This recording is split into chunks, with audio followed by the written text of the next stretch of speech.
I lost $400 because I trusted the AI blindly. Yes, I know you shouldn't do that, but I wanted to prove that most human brains are still more powerful than any AI. As you might know, I am currently developing a completely new product. And I would like to present this item at the Co-Create pitch by Alibaba.com, either in Los Angeles or in London. And the whole thing is to be developed AI native.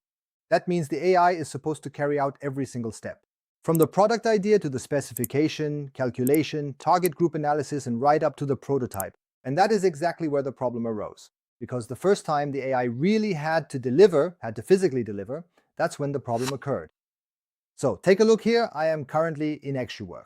This is the AI agent from Alibaba.com, and I use this software to develop the entire product. And at the end of the day, I now want to have my prototype created with the help of this software as well. That means the parts I need, which I have to screw together, are to be manufactured for me in part by 3D printing companies. And for that, these companies need STL files. At first, Accio suggested that I should create the files myself using my 3D program, but that is of course impossible for me because A, I don't have such software, and B, what am I using the AI for?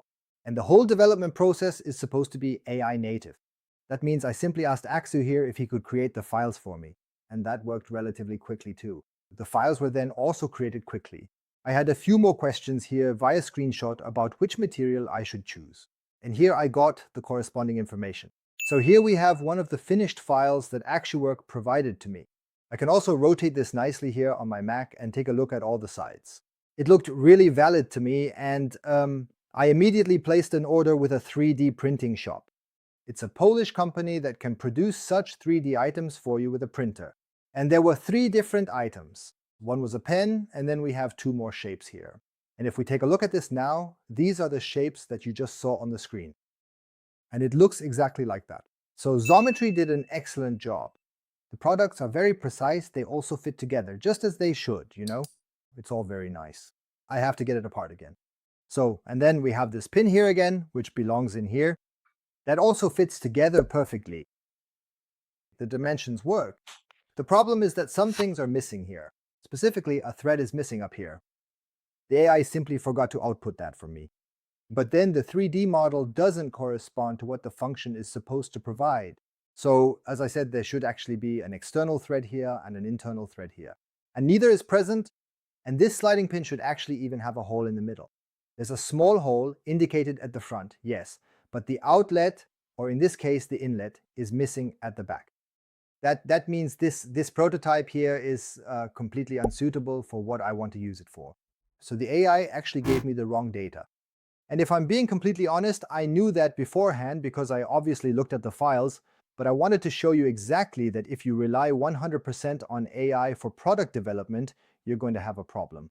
Because in about 10 out of 9 cases, you'll have a problem with the output.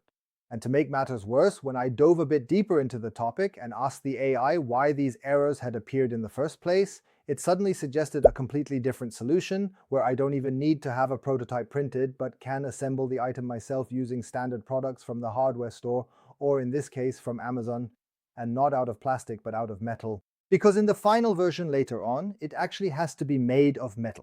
Plastic isn't effective there.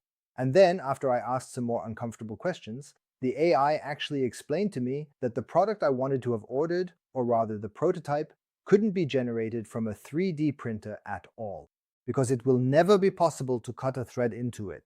That means what I did here with the 3D printing process was doomed to fail anyway. The AI really should have known that. But nonetheless, we still found a solution. And that is that the whole thing is feasible with a hybrid plan. I can simply assemble the brass housings myself using a brass sleeve and a double nipple. A 3D print for this housing was actually completely pointless or devoid of sense. It really just cost money, time, and at the end of the day, I never would have been able to use it. The only thing I still need from the 3D printer are a few internal parts, a sleeve at the end of the day, which is relatively easy to implement. Because there's no thread on it, there aren't any cutouts or other precision things required. An additional part is also coming.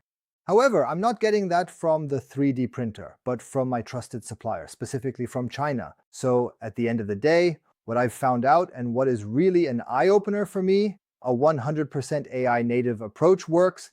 It only works if the human behind the machine checks again. Is the AI actually making mistakes? Does that make sense? Is that logical? Or are there perhaps other options I can use to simplify things? What is simpler?